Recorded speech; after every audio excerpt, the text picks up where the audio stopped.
हे उपकार कधीही विसरू शकणार नाही.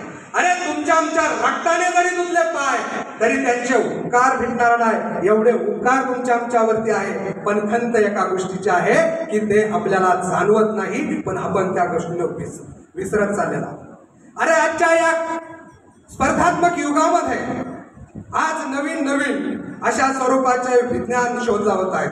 प्रचंड अशा ताकदीचं यंत्र येतात, सामुग्री येतात, त्यामुळे विज्ञानाची प्रगती झाली आहे.